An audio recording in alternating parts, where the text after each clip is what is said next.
Ito nga naging reaksyon ni Bron James matapos nga makamit ang kanyang career high dito nga sa naging laban nila kontra nga dito sa Milwaukee Bucks. Halina't alamin natin ang mga preparasyon na ginagawa ni Bron James at ang kanyang pag-i-improve sa kanyang sarili. Tapos alamin na rin natin itong naging reaction niya patungkol nga dito sa naging one-on-one niya dito nga kay Giannis Antetokounmpo. Tara't pag-usapan natin yan.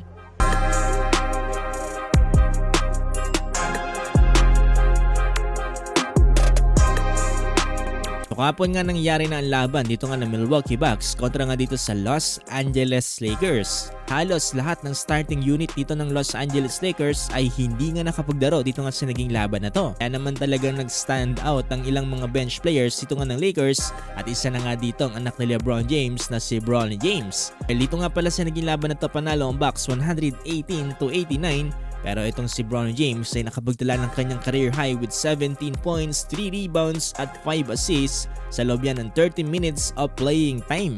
Tinanong nga dito kay Bron James kung ano nga ba daw yung pakiramdam niya dahil mukhang komportable nga daw siya dito nga sa naging laban na to. Sabi dito ni Bron James mukhang nakuha niya daw kasi ang kanyang confidence dito nga sa naging game na to. Tapos sabi dito ni Bron James talagang sinasamantala niya nga lang daw talaga etong opportunity na binigay sa kanya. Dagdag pa dito ni Bron James kasi kailangan niya nga daw talaga maging always be ready sa mga pagkakataon nga kagaya nito. Para nga daw magkaroon siya ng advantage kagaya na lamang sa naging laban. Yeah, I mean, I say I've gained my confidence and gained my comfortability over just reps and, getting out there and taking advantage of my opportunity if it's given. So just, being ready at all times, I think that's the biggest thing for me, staying in the stay ready games and practice and stuff like that and taking advantage like I did tonight. So yeah, it's been good for me so far.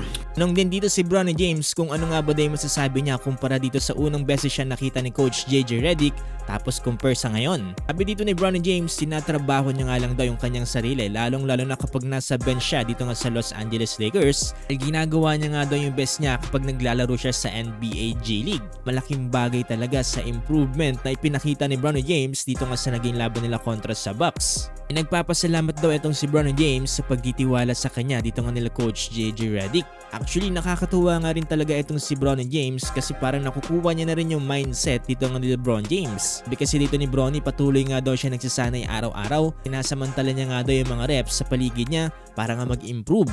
Tapos ito pa mga boss, sa naging laban na to ay nagkaroon nga ng pagkakataon na magkaroon ng 1v1 etong si Bron James at itong si Giannis Antetokounmpo. Actually, ang ganda ng ginawang crossover dito ni Bron James mga boss, over dito kay Giannis Antetokounmpo. Ang kaso nga lang ay hindi nga siya tinawagan ng foul dito. Tapos sabi pa ni Bron James dito na foul nga daw siya dito ni Giannis Antetokounmpo pero that's for an argument nga daw, pabirong sinabi dito ni Bronny. Yeah, he's a much bigger guy than me, so I gotta find a way to get around him somehow. May have got fouled, that's up for argument, but it is what it is. I tried to give me a bucket, but that's it. Yeah. Ayun mga boss, so far so good dito nga ang Los Angeles Lakers. So far okay din ang mga pinapakitang improvement dito nga ni Bron James at mukhang nagiging maganda nga yung kanyang resulta sa paglalaro nga dito sa NBA G League. At dito nga rin pala sa naging laban na to ay nakapagtala rin dito si Dalton Knecht ng 17 points bukod nga dito sa rookie na si Bron James. Sa kasalukuyan ay nasa ikapat na pwesto na ngayon dito nga Los Angeles Lakers dito nga sa Western Conference standing with 43 wins at 26 losses. So painit na ng painit mga boss ang tapatan dito nga sa mga NBA teams habang paiksi na ng paiksi at pakaunti na ng pakaunti ang mga natitirang laban.